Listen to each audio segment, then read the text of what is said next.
What's up, everybody, and welcome to another episode of the Wildcard Sports Podcast. I'm your host, Steven Wildcard, and we got three topics we're going to talk about again today. Don't forget to like this video, subscribe to the channel if you're new. We're going to be talking about NFL free agency, but we're mostly going to be focusing on the running backs. There's so many good running backs in free agency this upcoming offseason. It's crazy. We're going to talk about that. Topic number two, we're going to talk about Bronny James. Yes, LeBron James' son. A lot of talk saying he doesn't even deserve to be drafted. He's not even in the draft class for next year. LeBron James is pretty pissed about that. We're going to talk about that. We're going to go more into it. And then our face palm take segment at the end. It's where you just give a face palm. I found this online. Someone made a crazy claim. It's about Cam Newton. It's not about that fight he was just in, but it's about his career. We're going to talk about that face palm moment. So stay tuned for that. Topic number one, let's just get right into it. NFL free agency market. There's a lot of good free agents out there, but a lot of them being running backs. And the question is, will teams pay top dollar for running backs? And that's probably not going to happen. Running backs are going to want their money, of course, especially some of those running backs on the list definitely deserve the money because they've had great careers, and some of them are getting towards the end of the career, some of them right in the middle, some inching towards the end of the career. So we'll break that down. Top 10 right now running backs that are free agents going into this offseason. Gus Edwards, Ravens. J.K. Dobbins, Ravens. A.J. Dillon, Packers. Zach Moss, Colts. We got DeAndre Swift, the Eagles. Austin Eckler's a free agent from the Chargers. Tony Pollard from the Cowboys, free agent. Saquon Barkley from the Giants, a free agent. And Derrick Henry from the Tennessee Titans, a free agent. And last but not least on this list, Josh Jacobs from the Raiders, a free agent. That's just 10 of the free agents. There's more that are pretty good running backs. So there's 10 guys out there that are going to be wanting big contracts. Will they get it? Probably half of those guys will. Probably Derrick Henry will land a big contract, but like 2 to 3 years because he's getting towards the end of his career, but he's still a dominant back to get those hard-earned yards, and you could always rely on Derrick Henry, but will he stay healthy? Same with Saquon Barkley. He's going to want a lot of money, but his big issue is he doesn't stay healthy. He gets injured. He's out for multiple games. That's not good if you want a solid running back on your team. But Saquon Barkley is a great running back all around. He could catch, he could block, he could run. So he's a good person to have on your team. Don't get me wrong. You want Saquon Barkley. You want Derrick Henry, Tony Pollard, of course. I do think the Cowboys are going to try everything they can to keep Tony Pollard. A lot of rumors, saying that the Cowboys want Derrick Henry. They were going to trade for him at the trade deadline. They didn't. So will the Cowboys get Derrick Henry this offseason? I could definitely see that happening. Like I said, a 2-year contract, 3-year contract probably. But there's just so many. Austin Eckler, I feel like he's getting towards the end of his career. He's kind of declining, I would say, in his numbers. But he's going to get a contract somewhere. I doubt he's going to stay with the Chargers. Chargers are probably going to go with a new up-and-coming guy. And that's the thing. We got the draft coming up. There's going to be plenty of running backs in the draft. It's so easy for a team to get a running back from the draft, and they dominate. They do well. Rookie running backs do really well. And they have a great rookie season. They have a great second season. And they expect contracts, and they're not getting them.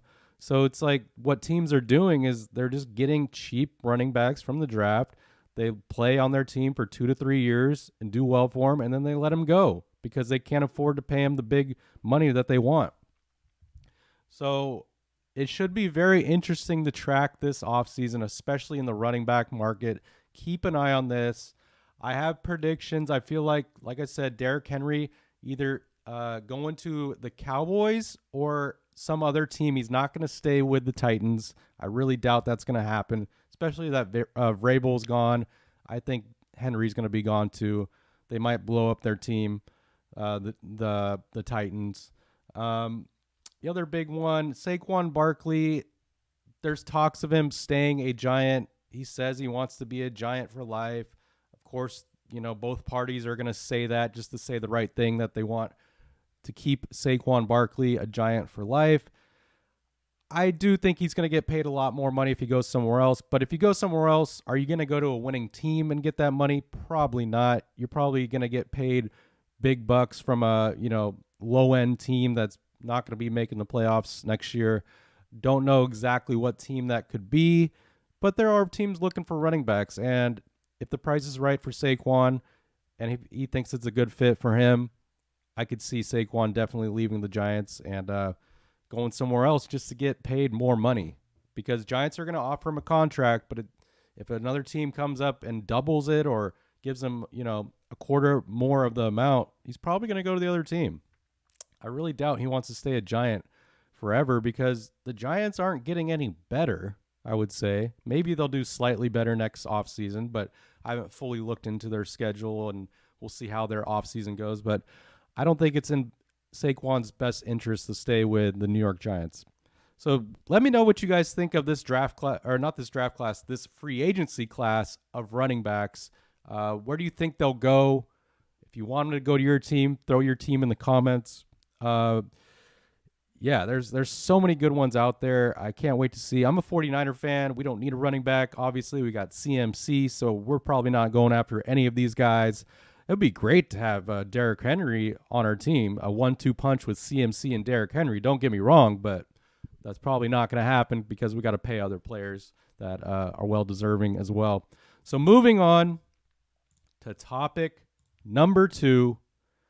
A lot of talk right now. Bronny James, he's left off the draft list, the draft class for next year, but he is only a freshman, so if I were him, I would stay in college definitely another year, because what's the point of going into the draft? Sure, you will get drafted just because you're Bronny James. LeBron is your dad. You probably won't get drafted in the first round because his stats aren't showing it. If you look at Bronny James' stats, I'll put it up here for you so you can see it. This season, he's only averaging 5.5 points, 2.8 rebounds, 2.5 assists, and only shooting 37%. So pretty bad numbers, I must say. You got to give him a little break. He had cardiac arrest in the offseason. He's gone through a lot. This is his first year. He's a freshman in college. I definitely didn't expect him to dominate his freshman year. A lot of people had high hopes for him at USC to dominate, and everyone had high hopes for USC in general. But give him a few years. I think in Bronny James' best interest, he should stay in college at least 2 to 3 more years, meaning he should stay till sophomore year or junior year.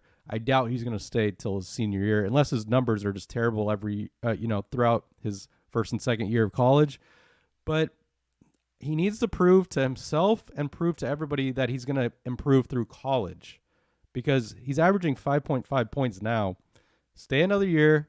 If you average 10 plus points next season, then you're showing improvement. You're showing that you could get better. You learn from your mistakes.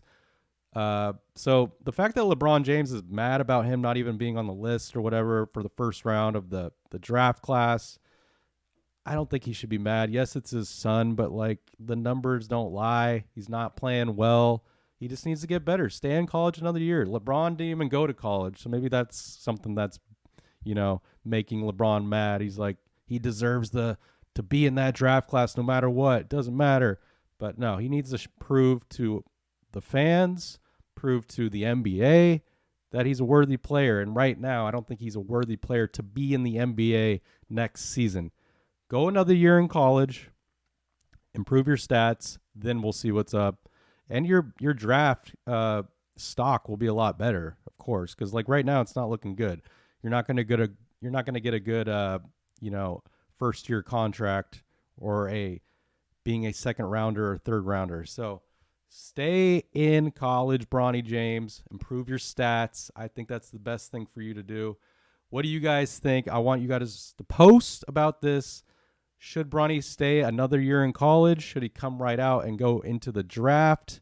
And I don't know. I don't think he deserves to be in the NBA as of now. And all the talk is wherever Bronny gets drafted, LeBron is going to go. So Does Bronny get drafted to a really bad team? LeBron's not going to go to a really bad team.